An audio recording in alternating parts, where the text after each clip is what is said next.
Story 1. The empty apartment above me.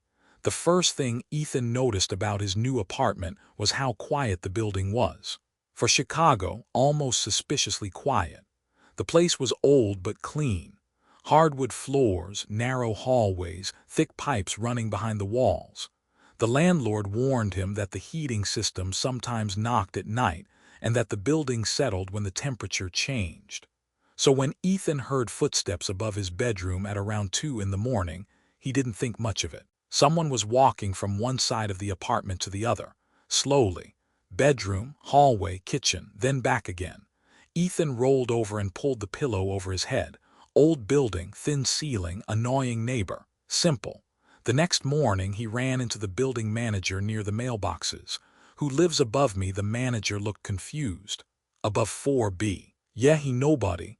Ethan laughed. I definitely heard someone walking around. The manager didn't laugh back. 5B's empty. Has been since February. He explained that the last tenant had moved out after a pipe burst. Repairs had been finished months ago. But the owner hadn't listed it again. Ethan assumed contractors were still going in. That explanation lasted until the following night. At 2:06 a.m. The footsteps returned. Same pattern, bedroom, hall, kitchen. Back. He grabbed his phone and recorded the ceiling. The next morning, he listened with headphones. The footsteps were clear, almost too clear. He sent the recording to the manager. An hour later, the manager knocked on his door. Come upstairs. Apartment 5B was completely empty. No furniture, no boxes, not even curtains. Ethan walked across the bare floor while the manager checked closets and windows. Nothing. Then Ethan noticed something. The layout was exactly like his apartment, except mirrored, standing in the upstairs bedroom. He realized the footsteps he'd heard every night followed the same route he took before bed, from his bedroom to the kitchen, then back. That bothered him more than he wanted to admit. So that night, Ethan ran a test. At 1:55, he sat on his bed. At 2:06, the footsteps started.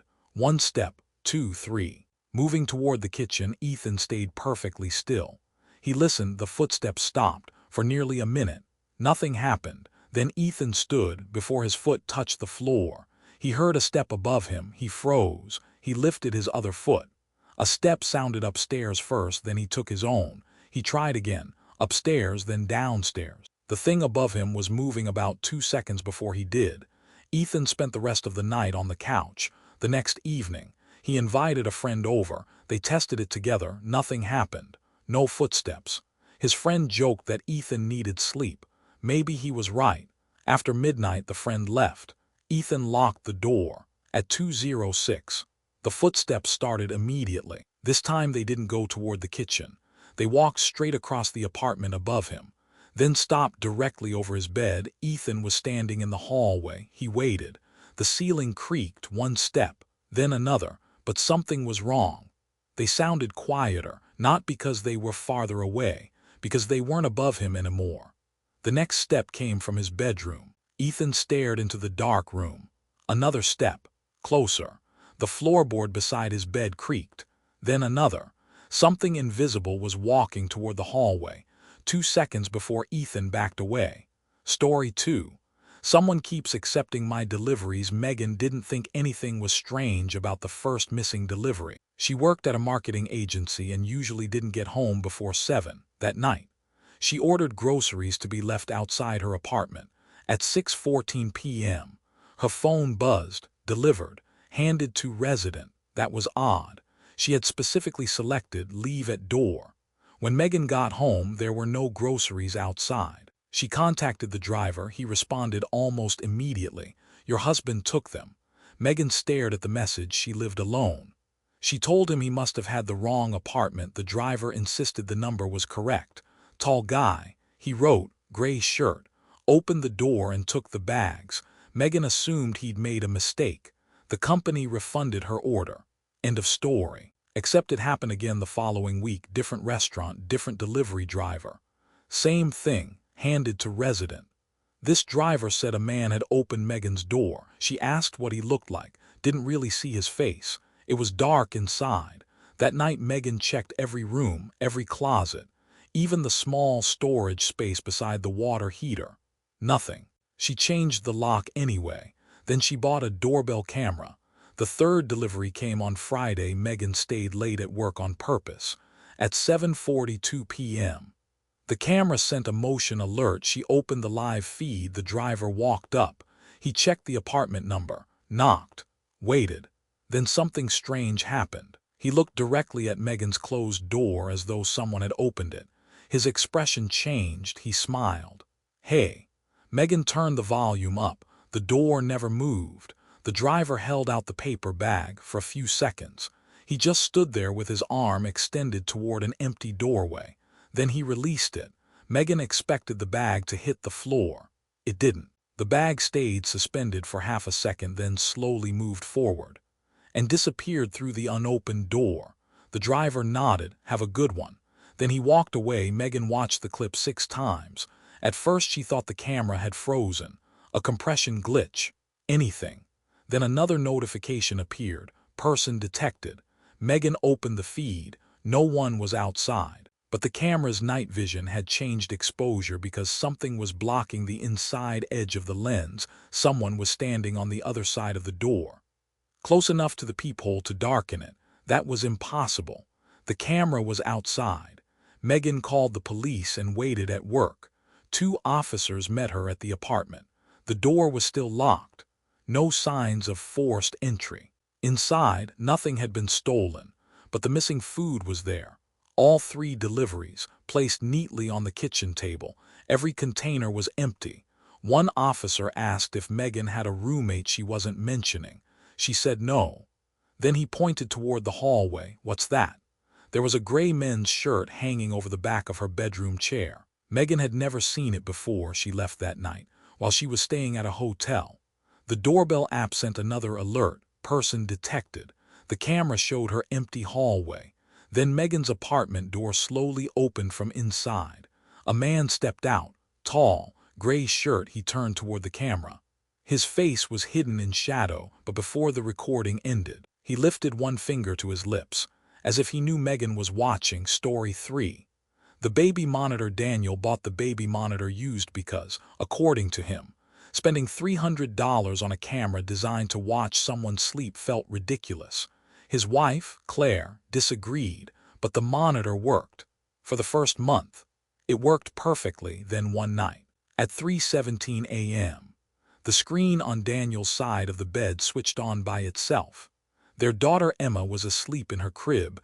Daniel almost turned the monitor off. Then he noticed the woman. She was standing near the bedroom door, long dark hair, pale clothes, perfectly still. Daniel was out of bed before Claire even woke up. He ran across the hall and threw open Emma's door. Empty. Emma was still sleeping. Daniel checked behind the door, closet, under the crib, nothing. When he returned to the bedroom, the woman was gone from the screen. The next morning, Daniel looked up the model online. He found forum posts about old baby monitors picking up signals from nearby devices. That was enough for him. Some neighbor had the same model. The next night, the screen activated again. 3:17, same woman. This time she was beside the crib. Daniel looked at the real bedroom door across the hallway, closed. He picked up the monitor and walked toward it. The woman on screen didn't move. Daniel opened Emma's door. Nothing. The monitor showed him entering the room. That detail stopped him. If the monitor was showing someone else's camera, how could it show him? Daniel lifted his right hand. On screen. He lifted his right hand. He stepped left. So did the image. It was definitely Emma's room. The woman simply wasn't visible anywhere except the monitor. Daniel unplugged the camera. The screen went black. He put the equipment in a drawer. For 2 nights, nothing happened. Then at 3:17 on the 3rd night, the handheld monitor turned on. The camera was still unplugged. Daniel stared at the screen. Emma's room. His daughter in the crib. The woman near the wall. He woke Claire. She saw it too. They didn't sleep after that. The next day, Daniel threw the monitor away. He bought a new one from a different company. For almost a week, everything was normal. Daniel started feeling stupid about the whole thing. Then one night he stayed in Emma's room while Claire slept. He wanted proof. He sat in a chair beside the crib from midnight onward. At 3:17, the new monitor screen came alive in his hand. Daniel looked at it. The room appeared almost exactly as it did around him. Almost. His chair was visible, but Daniel wasn't sitting in it, the woman was. Daniel slowly looked away from the screen toward the actual chair beneath him. Nothing changed. On the monitor, the woman stood. She moved toward the crib. Daniel grabbed Emma in real life. The woman on screen leaned over the monitor's version of Emma. Daniel backed toward the door. Then the woman picked the baby up. Daniel looked down. His daughter was still in his arms. The monitor showed the woman turning toward the camera while holding another Emma. Daniel started running. Halfway into the hallway, he heard the real crib creak behind him. He didn't look back. In the morning, they packed and went to Claire's parents' house. Daniel deleted the monitor app that afternoon. His phone received a notification anyway. Movement detected in nursery. There was a thumbnail attached. The empty crib, the woman, and Daniel himself standing beside her watching the door. Story 4. My CAR thinks someone is in the back seat. Rachel noticed the warning 3 days after she bought the car. It was a used crossover, only a few years old. She loved it the first night she drove home late. A warning appeared on the dashboard. Rear seat belt unfastened. Rachel glanced into the mirror. Empty. She assumed she'd put something heavy in the back, but there was nothing there except a jacket. The warning disappeared after a minute. It happened again 2 nights later. Then again, always after dark. Always after she'd been driving for several minutes. Rachel booked an appointment with the dealership. The mechanic checked the seats and ran diagnostics. No errors. So why does it keep telling me someone's back there? He shrugged. Could be an intermittent sensor. Rachel accepted that explanation. That night, she tested it. She put a heavy bag of groceries on the rear seat. The warning appeared immediately. She buckled the seat belt. Warning gone. Perfect. Mystery solved. The next morning the mechanic called. He looked up the exact trim level. Something had bothered him. Your car doesn't have rear passenger weight sensors. Rachel didn't understand. What do you mean? The back seat warning only activates if the rear doors open before you start driving. It's a reminder system. It can't actually tell if someone is sitting there. Rachel remembered that evening. She had driven straight home from work. She hadn't opened either rear door that night. She checked them before leaving, locked. She drove. 10 minutes later, check rear seat. Rachel ignored it. Then another warning appeared. Rear left door open. She nearly swerved. The door looked closed in the mirror. She pulled into a brightly lit gas station and got out. Rear door locked. Backseat empty. She searched everything anyway. Nothing. Rachel sat behind the wheel again. Her hands were shaking now. She started the engine. No warning. She almost laughed. Then the interior lights dimmed. A single chime. Driver seat belt unfastened. Rachel looked down. Her belt was fastened. The dashboard showed the driver icon glowing red. Then she noticed something else. The rear seat warning had disappeared. Not cleared. Moved. Rachel slowly looked at the passenger seat diagram.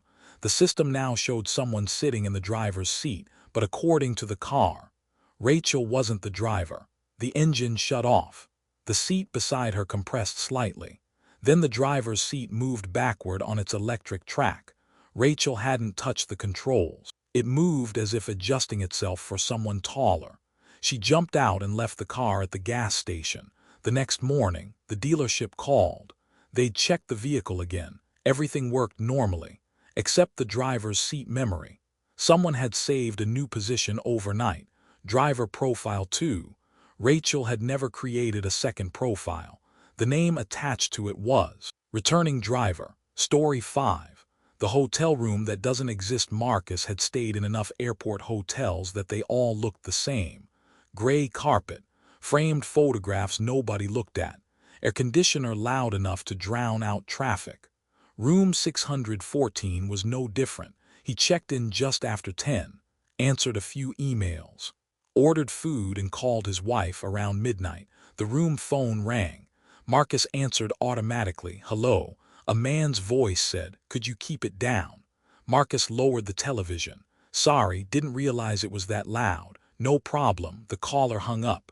The display read, Room 615.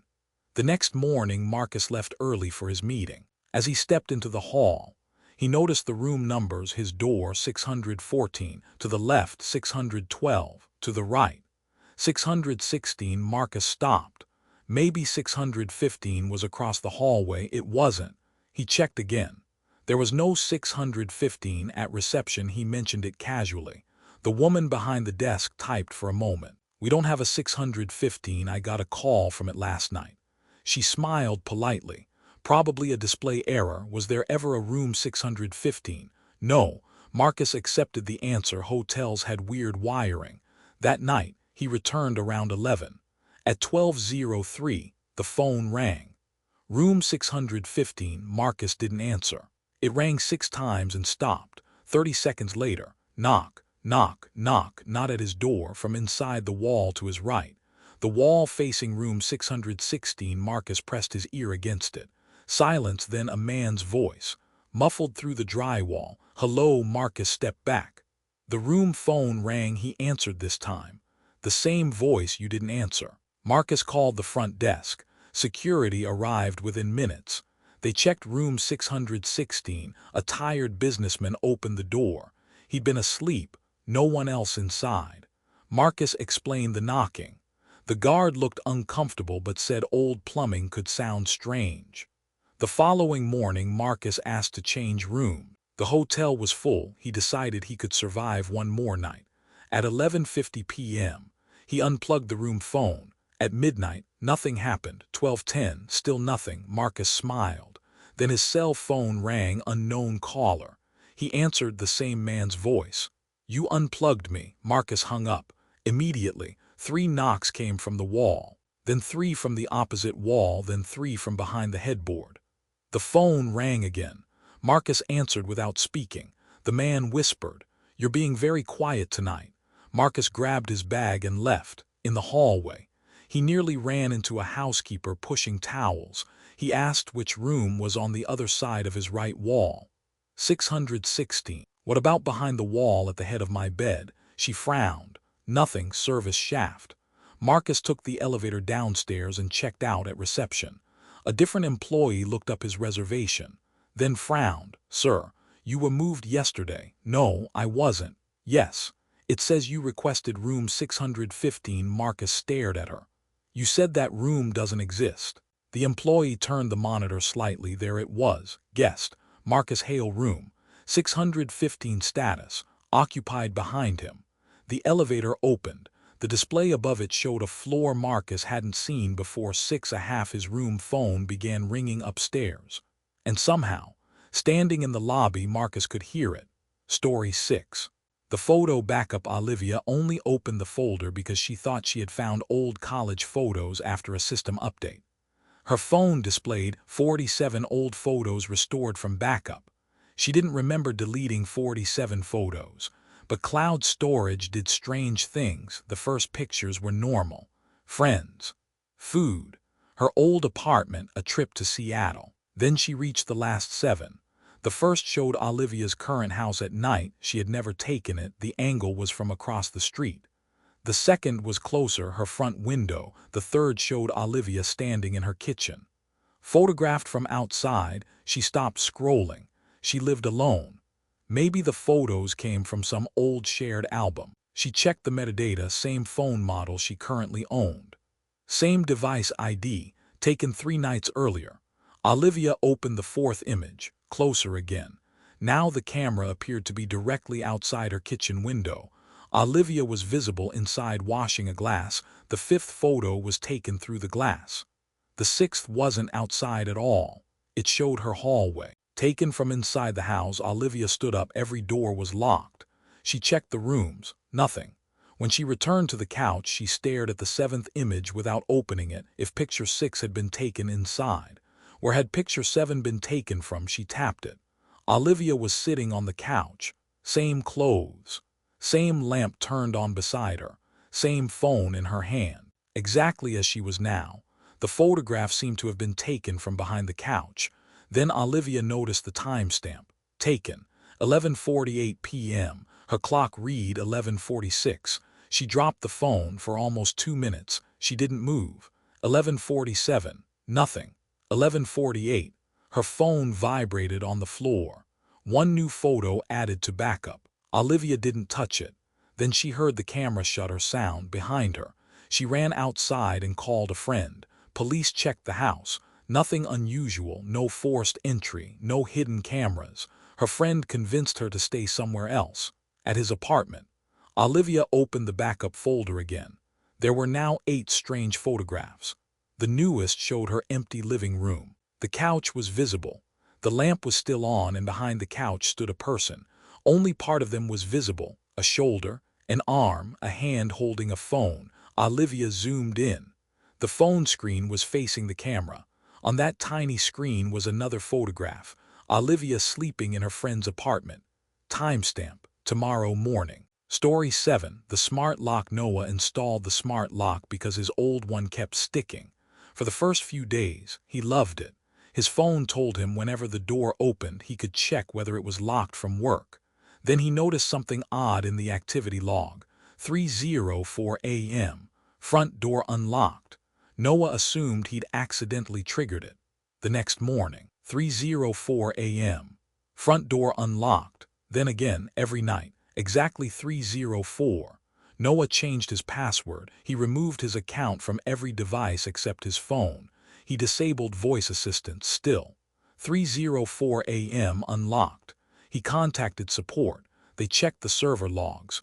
No remote unlock commands were sent, but the app says it unlocked. Yes, so what triggered it? The technician paused. The interior thumb turned. Noah looked at his front door.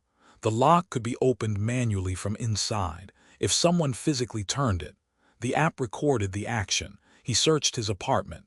Nothing. That night Noah set up a camera facing the door. At 3:04, the lock clicked. The camera showed no one there. The deadbolt rotated by itself. Unlocked. Noah barely slept.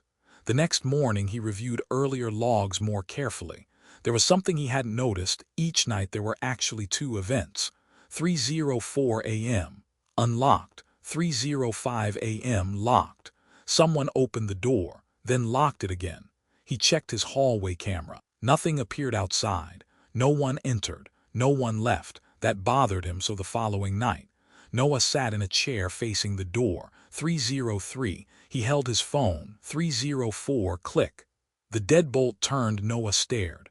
The door itself didn't open. His phone updated. Front door locked. Noah froze. He looked at the physical deadbolt. It had just moved to the unlocked position, but the application claimed the opposite. Noah opened the history. Every previous night he had misunderstood the labels. The application described the state after the event, not the action itself. At 3:04 every night, the door hadn't been unlocking. It had been locking.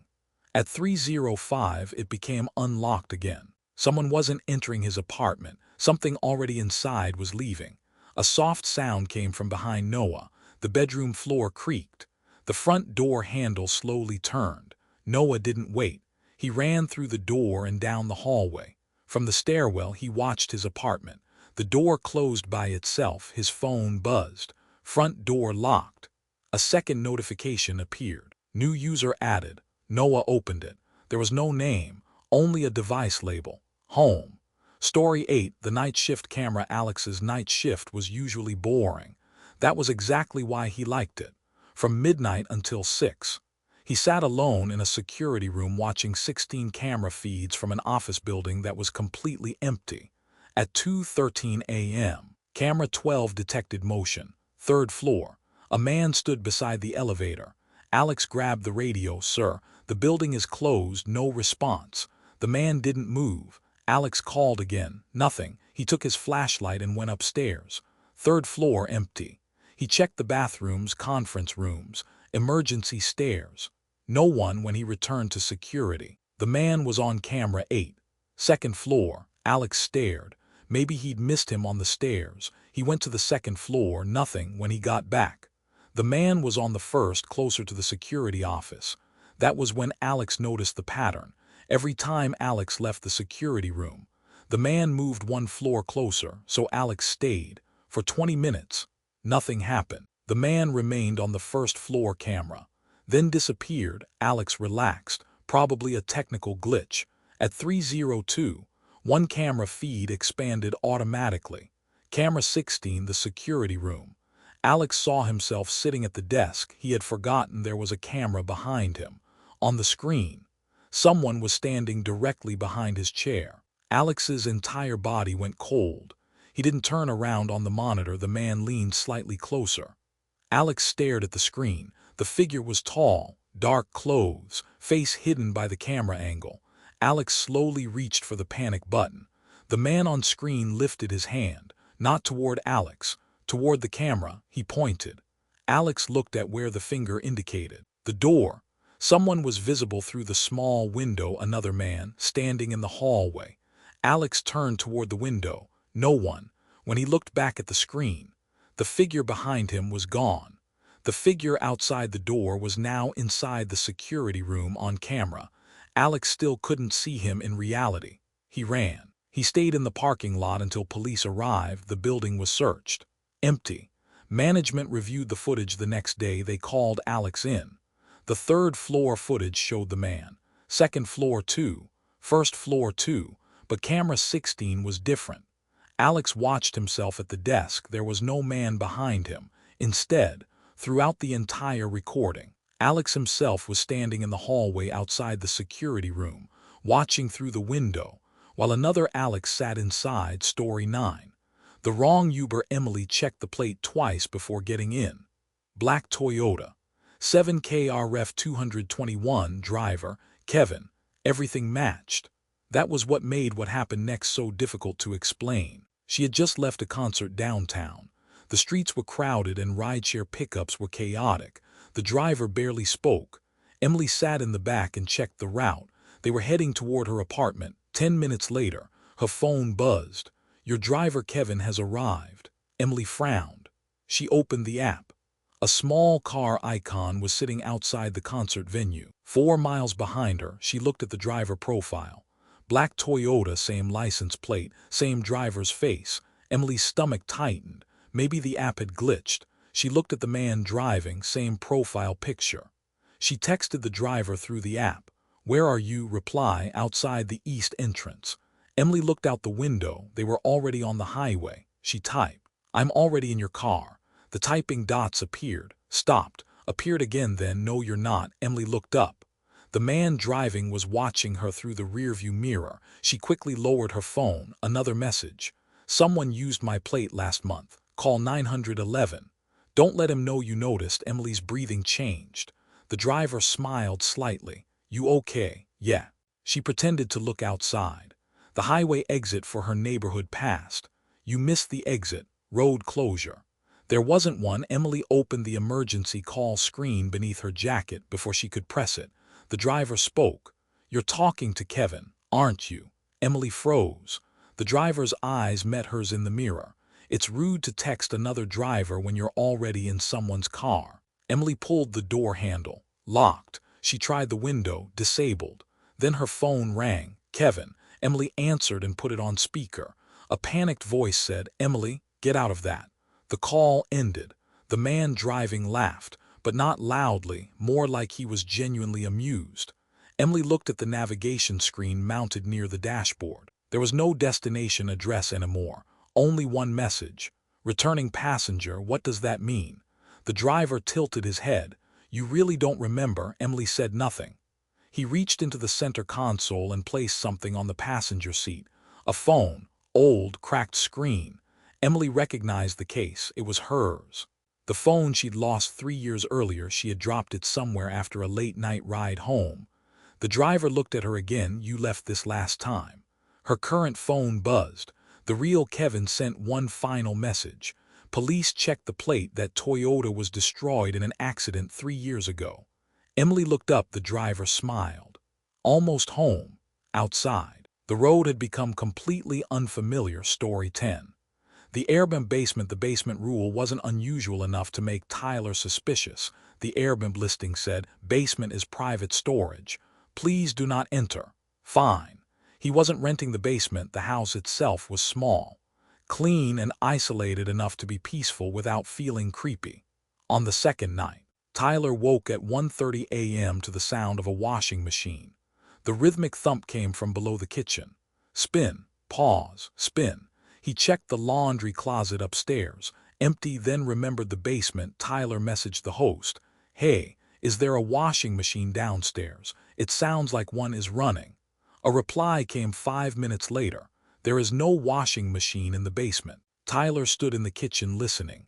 The sound continued, then stopped. He waited, footsteps replaced it, slowly climbing the basement stairs. Tyler walked backward one step, another, then another. The basement doorknob moved. Tyler had locked it from his side earlier. The knob twisted harder, then stopped. He waited almost 10 minutes. Nothing else happened. The host told him it was probably pipes. Tyler didn't believe that. But by daylight the house felt normal again. He decided to leave early the next morning. He packed his bags before leaving. He checked the basement door, still locked.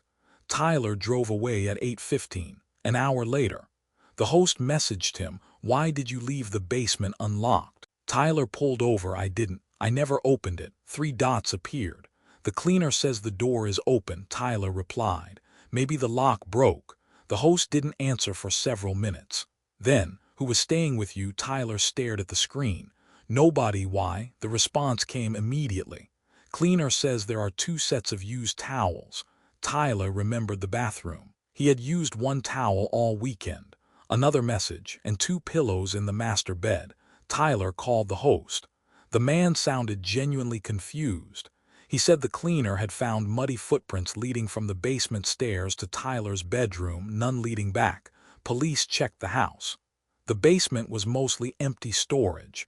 No washing machine, no person. But there was a second staircase behind a newly built wall.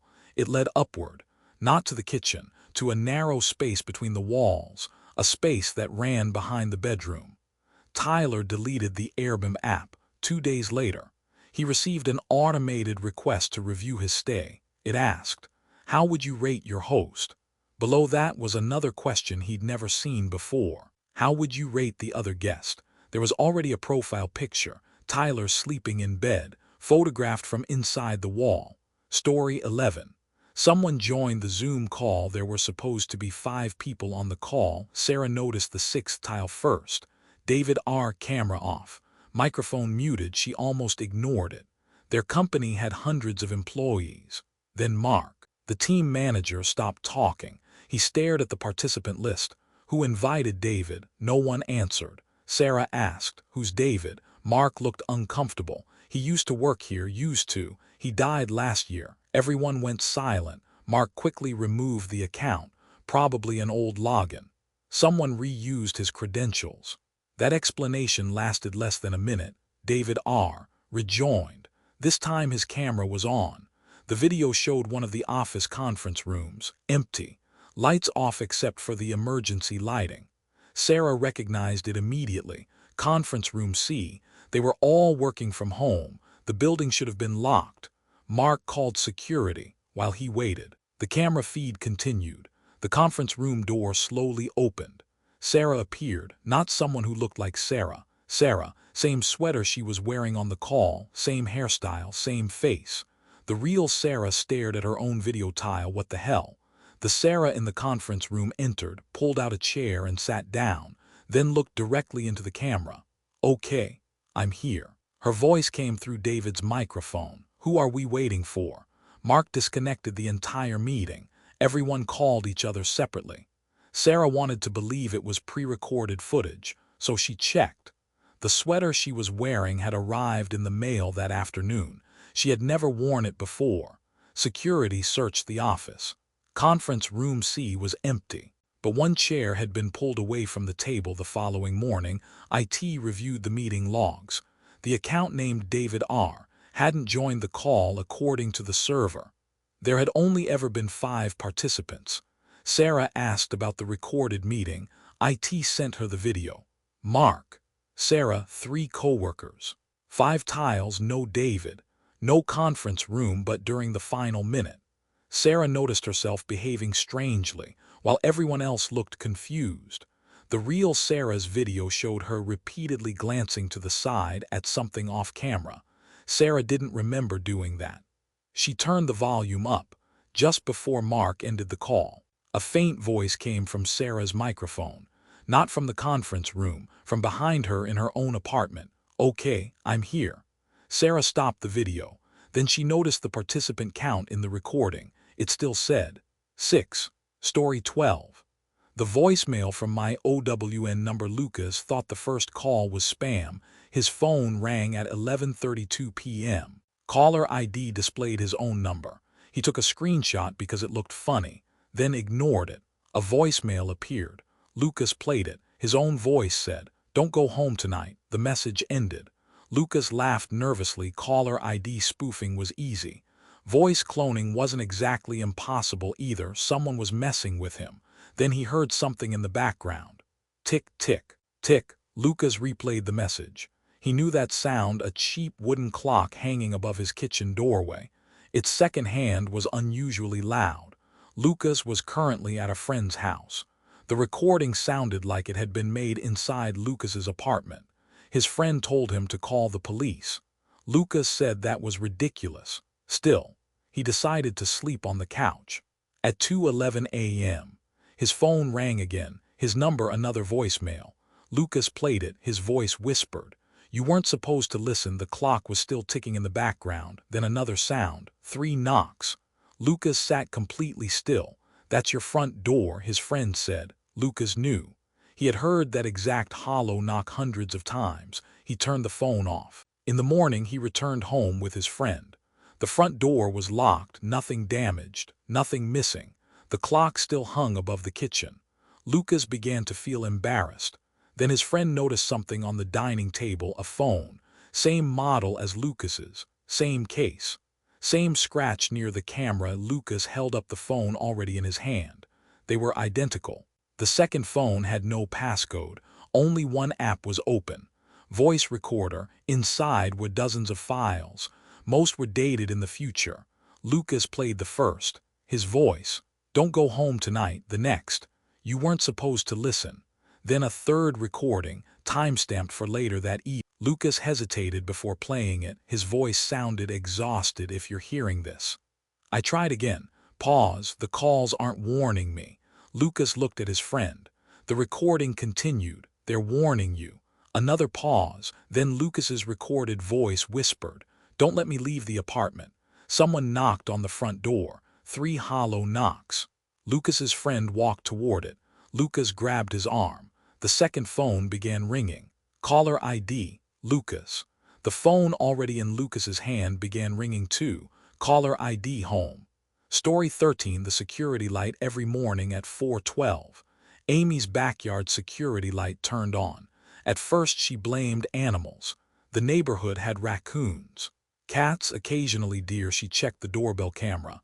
Nothing. The backyard camera showed nothing either. Amy lowered the motion sensitivity. 4:12. Light on. She moved the sensor. 4:12. Light on. She called an electrician. He checked the wiring and replaced the motion detector. The next morning, 4:12. Light on. Amy became determined to figure it out. She installed another camera, but instead of pointing it into the yard, she aimed it back toward the house. That night she set an alarm for 4:10. At 4:12, the yard flooded with white light. Amy opened the second camera feed. At first she saw nothing. Then she noticed the shadow. A human-shaped shadow stretched across the grass. It began at Amy's back door, then moved toward the fence. No person was casting it. The shadow crossed the yard slowly and disappeared. Amy replayed the footage. It looked like someone leaving the house. The next morning she checked older recordings from the new camera. The shadow appeared every night, always leaving at 4:12. Amy thought that was bad enough. Then she found something worse. She checked the footage from evening. At 6:37 p.m., 15 minutes before Amy had arrived home from work, the same shadow appeared at the fence. It crossed the yard, moved toward the house, then disappeared beneath the back door. Every evening it came back. Every morning it left. Amy stayed with her sister that night at 4:12. The security app sent an alert, motion detected. The shadow left the house as usual. Amy felt relieved. Whatever it was, it hadn't followed her. Then her sister's porch light turned on. Amy slowly opened the sister's security camera. A human-shaped shadow was moving across the driveway, toward the house. Her sister asked, "Is someone outside?" Amy whispered, "Don't open the door." The shadow reached the porch, stopped. Then the light went off. Amy waited. Her phone vibrated. A notification from her own home camera: motion detected inside residence. Amy didn't have an indoor camera. She opened the feed. The image showed her empty bedroom. Something was lying in her bed. Under the blankets, the shape sat up, and although no face was visible, Amy somehow knew it was looking directly at the camera. Story 14. The empty desk. Nathan hated the new office layout. After renovations, management had squeezed extra desks wherever they could. One appeared beside his. Nobody sat there. No monitor assigned. No employee name, just an empty chair. Then Nathan started finding coffee on the desk, fresh, still warm. He assumed the cleaners left it one morning. A laptop appeared, old company model, no charger, no asset sticker. Nathan opened it. There was one document on screen. Nathan.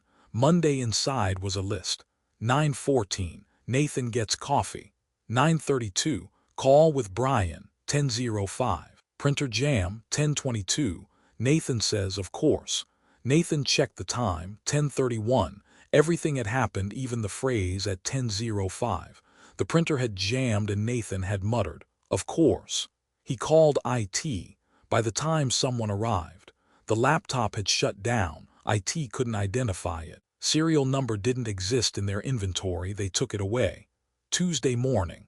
Another laptop sat on the empty desk. Nathan. Tuesday. The document predicted small things: a coworker spilling water, a meeting ending early, a fire alarm test. Everything happened. Nathan stopped reading before the final line. On Wednesday, he asked to work from home. His manager agreed at 9:00 a.m. Nathan opened his personal laptop. A document appeared automatically. Nathan. Wednesday. He shut it immediately. At 4:30, his manager called. "You left something running at your desk." Nathan reminded her he wasn't there. There was silence. "Your computer's on." "My computer is here." Another pause. "And I can see you sitting there." Nathan stood up. "What?" "Never mind." The call disconnected. Nathan tried calling back. No answer. He remotely accessed the office cameras. His desk was visible. Empty chair, empty second desk. Then someone sat down in Nathan's chair. The camera resolution was poor, but the person looked like him. Same shirt, same hair. The figure opened the mystery laptop. Nathan's own computer displayed a new line. 5:46. Nathan finally notices me. The clock read 5:45. Nathan stared at the office feed. The version of himself sitting at work slowly turned toward the security camera, then lifted one hand and waved. Nathan's laptop added another line. 5:47. We switch. His office chair beneath the other Nathan became empty. Nathan's apartment suddenly felt much colder behind him. An office phone began ringing. Nathan didn't own an office phone. Story 15. The apartment viewing. Grace had been looking for an apartment for 3 months. So when she found a renovated one-bedroom at a price that seemed almost reasonable, she booked the first viewing available. The realtor texted, "Running 5 minutes late, meet you at 402. Grace took the elevator up.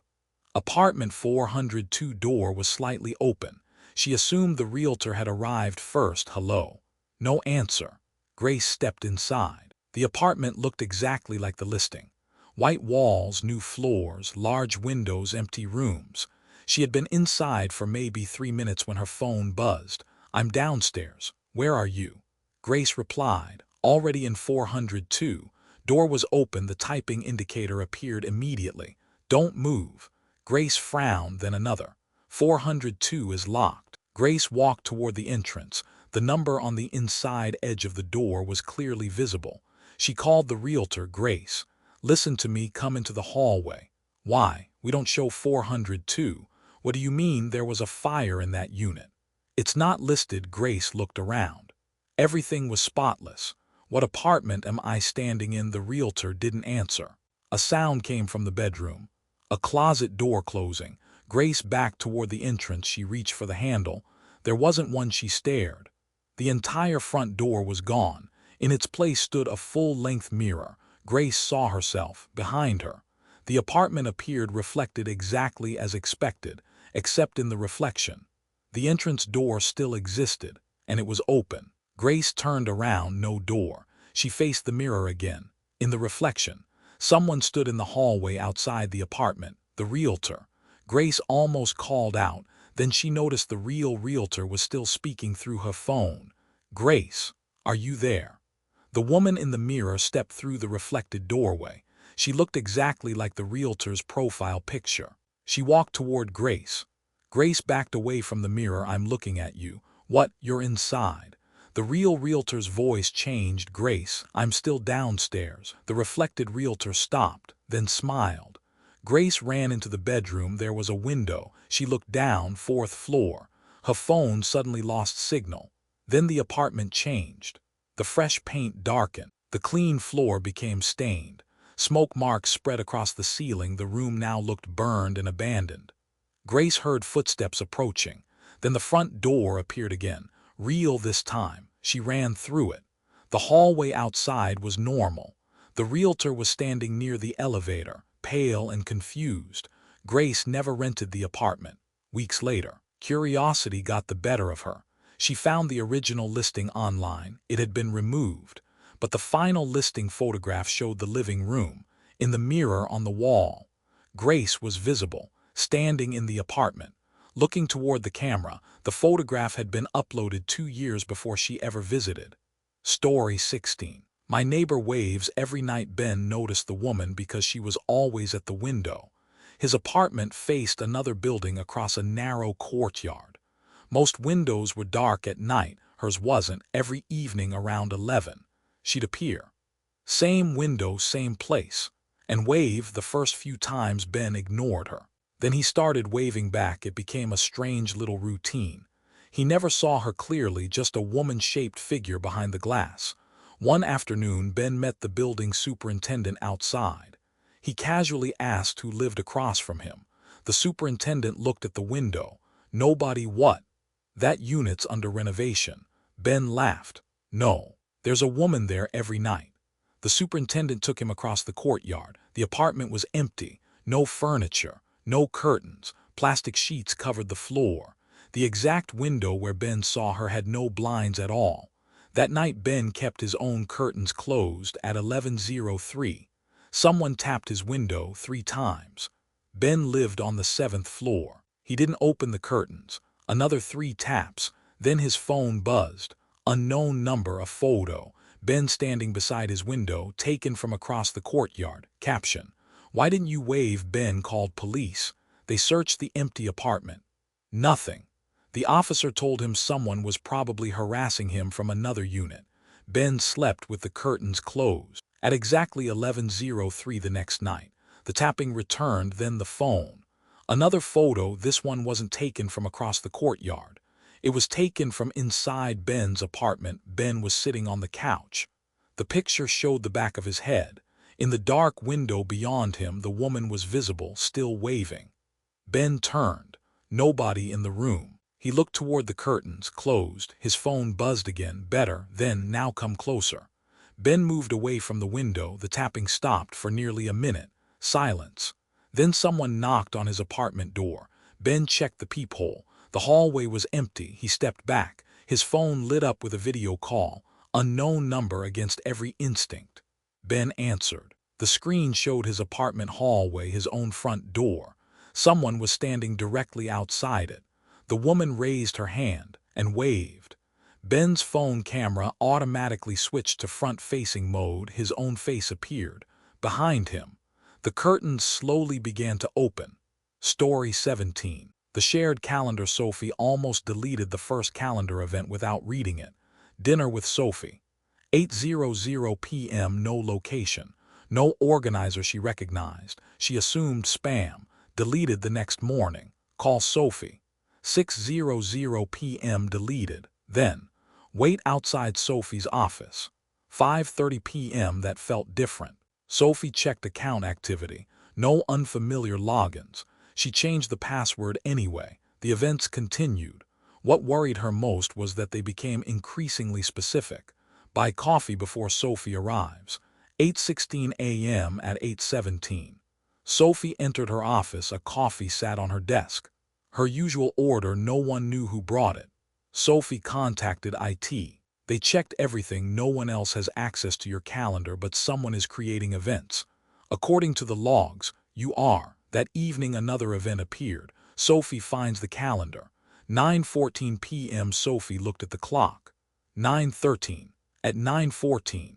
Her phone opened the calendar by itself. The screen jumped forward several months. Events filled every day. Tiny gray blocks. Sophie zoomed in. Each one described something she had already done.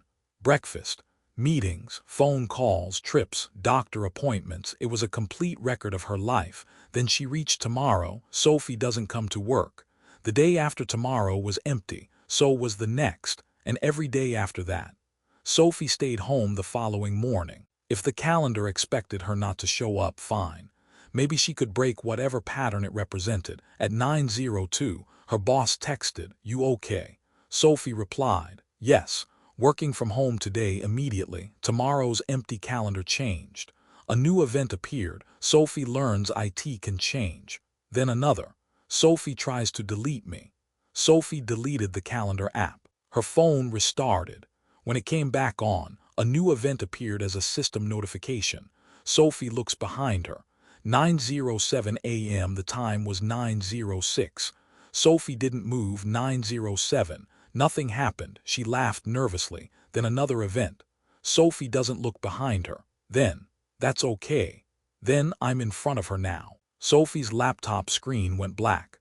In the reflection, she could see herself sitting at the desk, and someone standing directly behind the screen, facing her. Story 18. The parking garage. Lauren had parked on B3 every night for 2 years. Same section, same row, same pillar with peeling yellow paint. After a late shift, she stepped into the elevator and pressed B3. The doors opened. The display said B4. Lauren frowned. There was no B4 button. She pressed B3 again. Doors closed.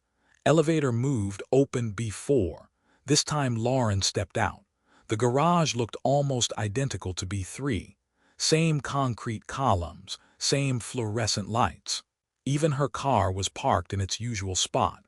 Lauren walked over. Same plate, same sticker. Her bag was visible on the passenger seat. She tried the key. Nothing. She used the remote. No response. Then she noticed the car's interior clock. Through the window, it read 3:18 a.m.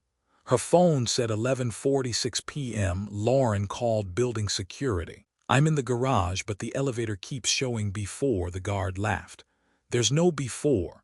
I know. Where are you exactly?" "Below B3. "Silence, ma'am. B3 is the lowest level." Lauren walked back toward the elevator. It was gone, just a concrete wall. Her phone lost signal. Then one car's headlights turned on across the garage. Lauren stopped. Another car lit up. Then another, one by one. Headlights activated down the row. None of the engines started. The lights were simply turning toward her. Lauren moved faster. Then her own car unlocked. Hazard lights flashed. The driver's door opened. Lauren stared. Someone was sitting behind the wheel. She couldn't see their face. The headlights came on. The person raised one hand and pointed toward the passenger seat. Lauren ran. She found a stairwell door at the far side of the garage. Behind it, concrete stairs led upward. B3, B2, B1. Lobby. Security found her 20 minutes later. They checked B3. Her car wasn't there. Lauren showed them the key. The guard ran the plate. "That's not registered to you." Lauren laughed. "It absolutely is. The plate belonged to the same make and model, registered to a woman named Lauren Hayes, but the registration had expired 11 years earlier. The owner had been reported missing." Lauren stared at the guard. "My name is Lauren Hayes." That was when the elevator behind them dinged. The display showed B4, and Lauren's car rolled out by itself. Story 19. The Sleep app. Ryan downloaded the app because his girlfriend said he snored. He lived alone now, so he was curious. The app recorded unusual sounds while he slept. The first few nights were boring: breathing, snoring, a truck outside. Then one morning the app flagged talking. 3:26 a.m. Ryan played it. His own sleepy voice, "Who are you?" A few seconds of silence. Then another voice, soft, close, "Move over." Ryan stopped the recording. He checked the room, nothing unusual. Maybe the voice came from a television in another apartment. The next night, talking. 3:26 a.m. Ryan, "You're back." Other voice, "I never left." Ryan didn't sleep much after that. He set up his phone camera facing the bed. At 3:26, the recording showed Ryan sit upright. He turned toward the empty side of the bed, listened, then moved several inches toward the wall. He lay back down. A moment later, the mattress beside him slowly compressed. Ryan watched the video twice. No person appeared, but the sheets clearly shifted. He stopped using the bedroom. For 2 nights he slept on the couch. The app still recorded him. 3:26 a.m. Ryan, "There's no room." Voice, "There will be the third night." Ryan stayed awake. At 3:25 he sat on the couch with every light on. 3:26. Nothing. He smiled. Then his bedroom door creaked open. Ryan didn't go near it.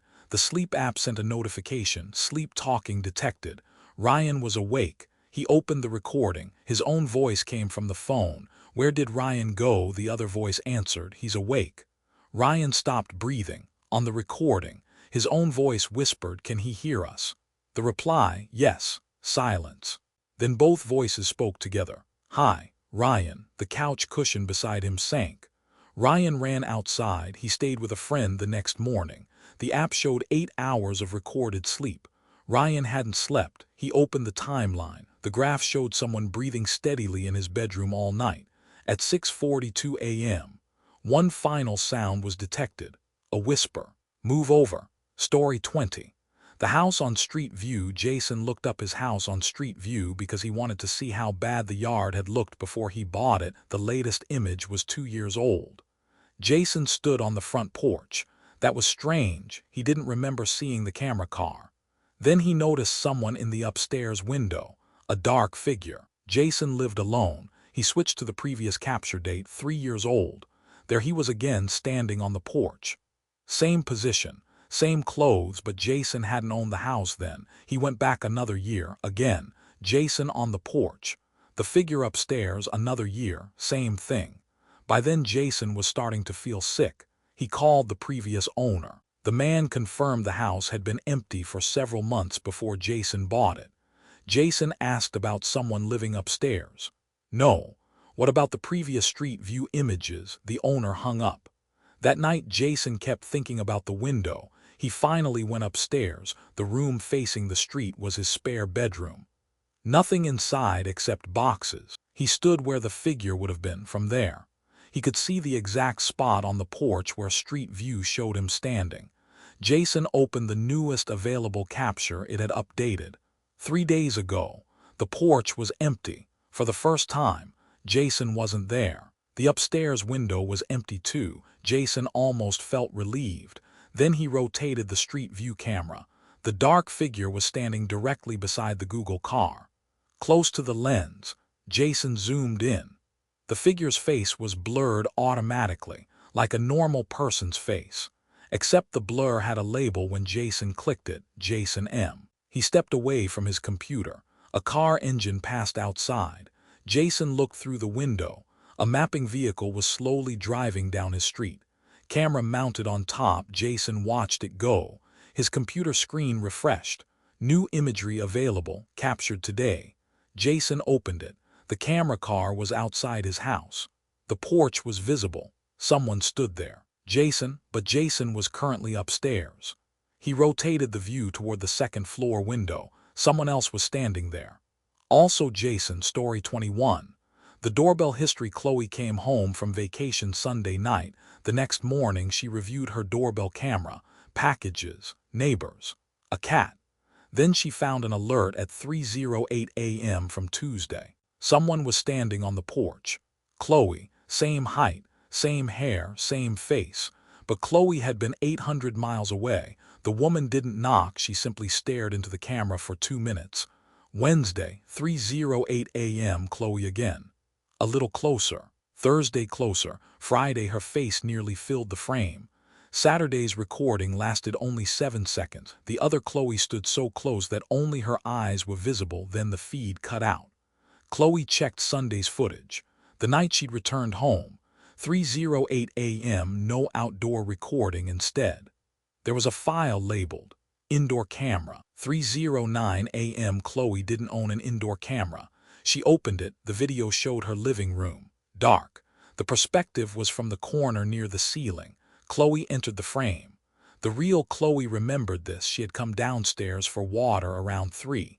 On video, Chloe walked through the room, then stopped. She looked toward something near the camera. In reality, Chloe remembered hearing a small sound.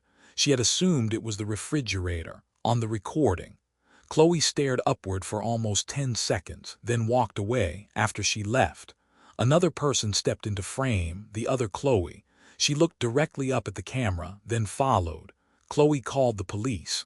They found no camera, no intruder, but the attic hatch in the hallway was slightly open. Chloe had never used the attic. An officer climbed up. Empty insulation, dust.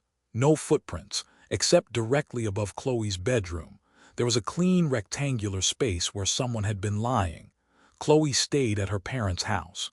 At 3:08 the next morning, her doorbell app sent another notification. Person detected. The camera showed the porch of Chloe's empty house. No one there. Then the front door opened. The other Chloe stepped outside. She looked directly into the camera, raised a set of keys, and smiled. Story 22. The lost phone. Andrew found the phone on an almost empty subway car. Cracked screen, black case, battery at 62%. He picked it up intending to hand it to station staff. Before he could, a message appeared. Mom, where are you? Andrew used the lock screen reply. Hi, I found this phone on the train. I'll leave it with staff. The answer came immediately. Please put it back. Andrew frowned. Back where? Where you found it. The train was approaching his stop. He typed, I can leave it at lost and found. No, then leave it on the seat and move away. Andrew looked around. The car was empty. It sounded like some bizarre prank. Then the phone's camera opened by itself. The screen showed the subway car. Andrew was visible from behind. The camera angle was several feet behind him. He turned around. Empty. On screen. The viewpoint moved closer. Andrew looked over his shoulder. Nothing. The message from Mom appeared over the camera feed. It followed the last person home too. Andrew placed the phone on the seat. He walked toward the opposite end of the car. On screen, the camera continued following him. The phone was still lying on the seat, yet the live image kept moving. Another message. Don't let it see your face. Andrew stopped. The image was now directly behind him. A shadow fell across his shoulders on the phone screen. There was nothing behind him in reality. The train doors opened. Andrew ran out. The phone remained behind. He watched the train leave. Problem solved. The next morning, Andrew woke to a notification on his own phone. AirDrop received. One photograph. Andrew asleep in bed. Taken from the foot of the mattress. Under it, a text file. You left my phone. Andrew got out of bed. Something buzzed beneath him. Under the mattress, he lifted it. The cracked black phone was there, screen on. A new message from Mom. Now it knows where you live. Story 23. The facial recognition camera. Cole worked overnight security for a large supermarket. Management had recently installed facial recognition software. If someone previously caught stealing entered the store, the system alerted security. At 1:18 a.m. an alert appeared. Match found employee. Cole Martin. Confidence. 98%. Cole laughed. The camera showed a person near the rear entrance. Face mostly hidden. Same height as Cole, same build. Cole was sitting in the security office. Probably bad software. He went to check. Rear entrance empty. When he returned, Cole Martin. Aisle 7. Cole looked at the live feed. A person stood at the far end, back turned. He radioed the overnight manager. No answer. Cole stayed in the office this time. A minute later, Cole Martin. Aisle 5. Then aisle 3. The system was tracking the person moving towards security. Cole locked the door. Cole Martin. Aisle 1. The hallway camera activated. The person entered. Cole watched. Same uniform, same walk. Then the figure stepped out of camera range. A notification appeared. Cole Martin. Security office. Cole stared at the locked door. No knock. No sound. Then, two faces detected. Cole turned toward the security room camera monitor. The feed showed him sitting at the desk. Behind him stood another Cole. Cole didn't turn around on screen. The second version leaned closer. The software placed a green box around both faces. Cole Martin. 99% Cole Martin. 99%. Then the program displayed. Identity conflict. A new button appeared. Select primary. Cole backed away from the desk. The second Cole remained behind him on camera. He reached for the door. The system selected automatically. Primary identity confirmed. Cole's employee badge suddenly stopped working. The second Cole's face box turned green. Cole's turned red. Unknown person detected. The store alarm began to sound.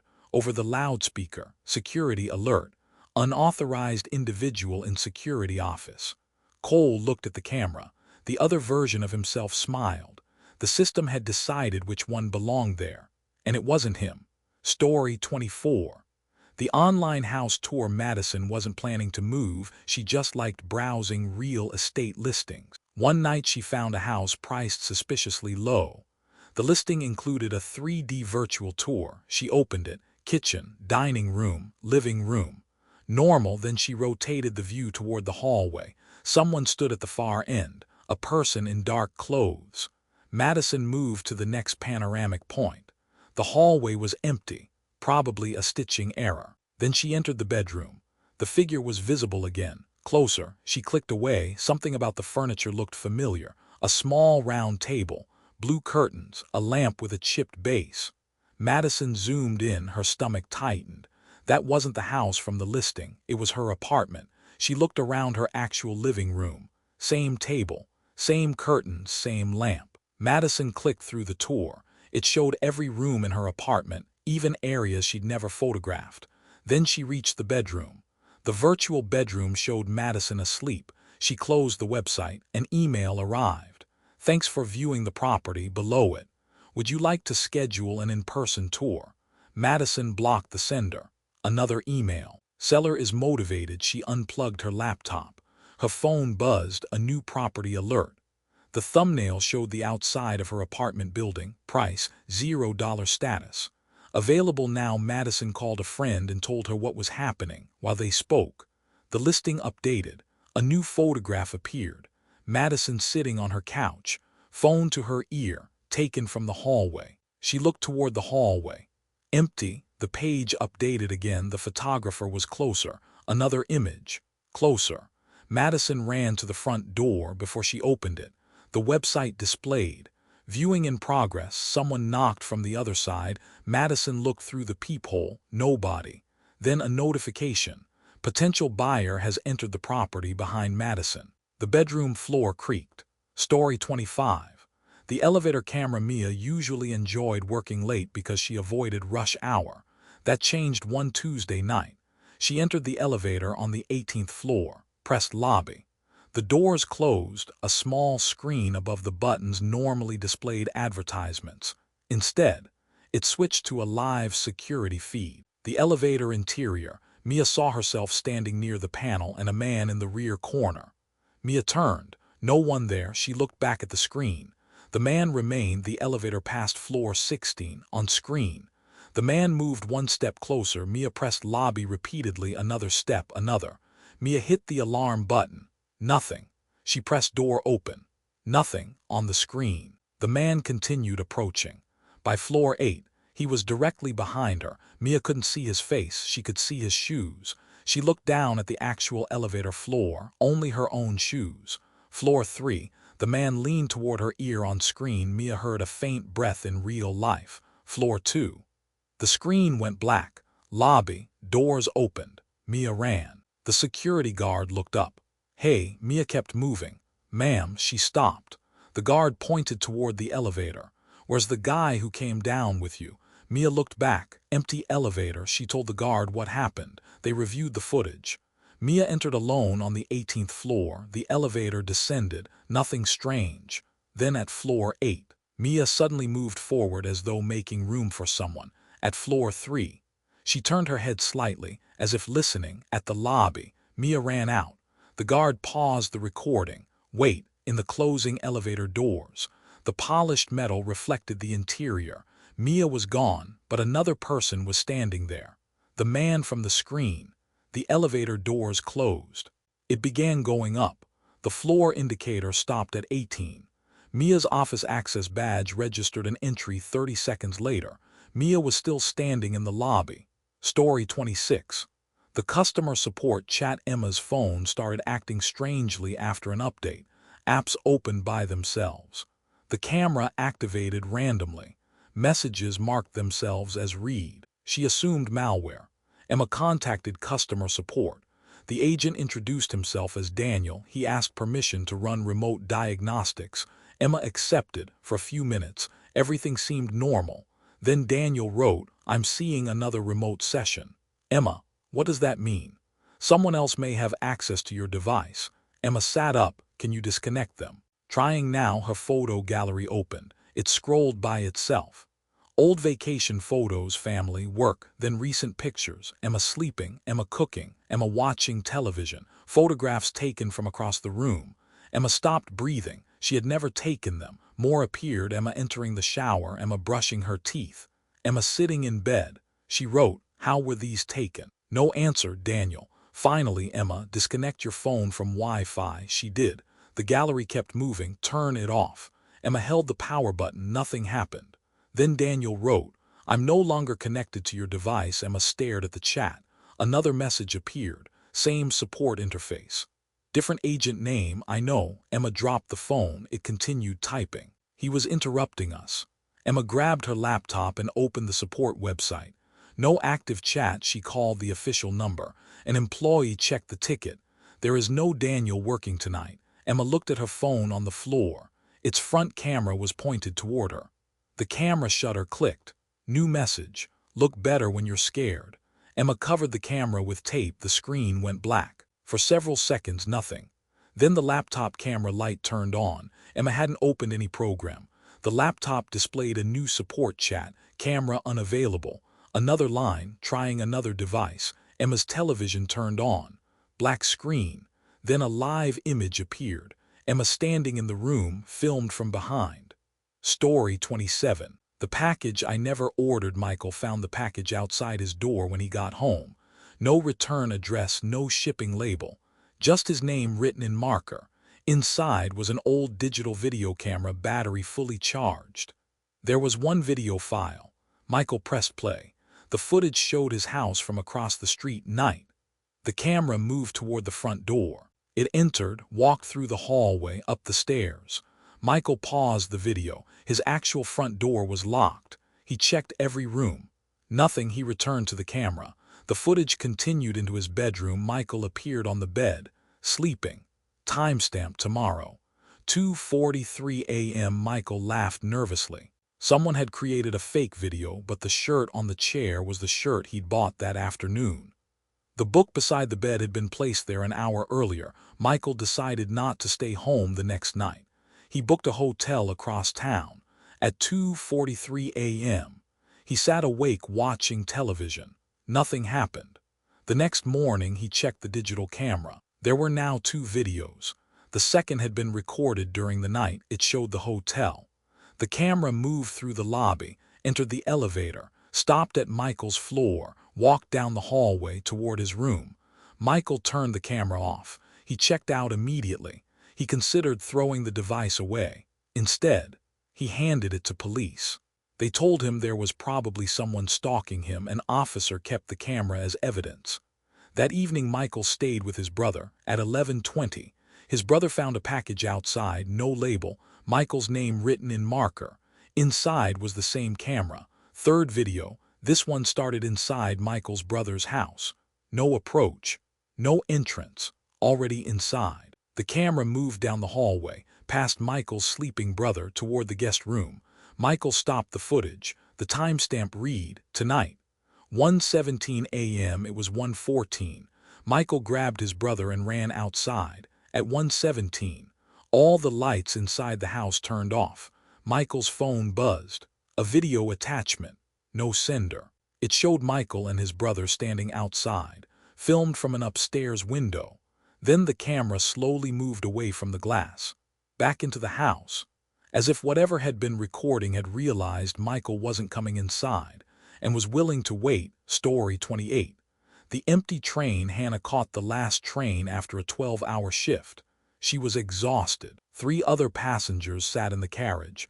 At the next station they all got off. Hannah stayed. The train moved. A few minutes later, the information display flickered. Next stop. Hannah. She stared. Then the screen returned to the correct station name. Hannah took a photo on her phone. The picture showed the normal station name. She told herself she'd imagined it. The train passed her stop without slowing. Hannah stood. She pressed the emergency call button. No response. The route map above the door stopped showing station lights instead. Each light switched off one by one behind the train. Her phone still had service. She opened maps. The blue location marker wasn't following the subway line anymore. It moved through a blank part of the city map. No streets, no tracks, nothing. The display changed again. Next stop. Hannah. Below it. Please stand by the door. Hannah stayed in the middle of the car. The lights in the far carriage turned off. Then the next. Darkness moved through the train toward her. Hannah tried the connecting door. Locked. Another carriage went dark. Then another. The train began slowing. Outside the windows there was no tunnel wall, only blackness. The PA system crackled. A voice said, "Hannah, please stand by the door." She didn't move. The train stopped. The doors opened. There was no platform outside, just darkness. The PA repeated, "Please exit." Hannah backed away. After 30 seconds, the doors closed. The train moved again. The display changed. Stop missed. Then, returning, Hannah's phone rang. Caller ID showed her own number. She answered. Her own voice whispered, "You should have gotten off." The train lights behind her began shutting off again. This time faster. The last thing Hannah saw before her carriage went dark was the display. Final stop. Home. When the lights returned, the train doors were open. Her normal station. Morning commuters stood outside. Hannah stumbled onto the platform. She checked the time. 7:42 a.m. She had boarded shortly after midnight. 7 hours were missing. Her transit app showed only one trip. Entry, 12:06 a.m. Exit, blank. Destination. Hannah. Story 29. The apartment intercom. Jack hated the old intercom in his apartment. It buzzed randomly. The audio was terrible, so when it rang at 1:40 a.m., Jack assumed someone had pressed the wrong unit. He answered, "Hello." Silence. Then his own voice said, "Don't buzz me in." Jack pulled the handset away. "What?" The voice repeated, "Don't buzz me in." The line went dead. Jack stood staring at the intercom. Some neighbor playing a prank. Then it rang again, his voice seriously, "Jack, don't. How are you doing this? Just don't open anything." Jack checked the entrance camera through the building app. Lobby empty, front door closed. Third call. This time his own voice was panicked. "It's not me." The line died. Jack backed away. A minute later, the elevator in the hallway chimed. Jack lived on the 9th floor. He heard the elevator doors open, footsteps slowly approaching. Then they stopped outside his apartment. The intercom rang again. Jack answered. His own voice whispered, "Thanks for not letting me in." Jack almost laughed from relief. Then someone knocked on the apartment door. 3 times. Jack. His own voice from the hallway. It got upstairs anyway. Jack checked the peephole. He saw himself. Same face. Same clothes he'd worn earlier that day. The other Jack looked terrified. "Please open the door." Jack didn't. "There's something behind me." Jack could see the empty hallway. "No, there isn't." The other Jack's expression changed. "Don't say that." "Why?" "Because now it knows you can't see it." Something pressed into the carpet behind the other Jack, one footprint, then another. Jack stepped away from the peephole. The intercom rang. He answered. This time his own voice sounded calm. "Good," Jack whispered. "Which one are you?" The voice said. "The one already inside." The bedroom door behind Jack slowly closed. Story 30. The emergency alert. Natalie woke at 2:36 a.m. because every phone in the apartment made the same emergency alert sound. Her screen displayed, "Emergency alert, do not look outside." That was all. No storm warning. No police notice. No explanation. Natalie sat up. For a few seconds she assumed it was a hacked alert system or some bizarre mistake. Her neighbor Eric texted, "Did you get that, Natalie?" "Yeah." "Weird, Eric probably fake, I'm checking outside." Natalie typed, "Don't."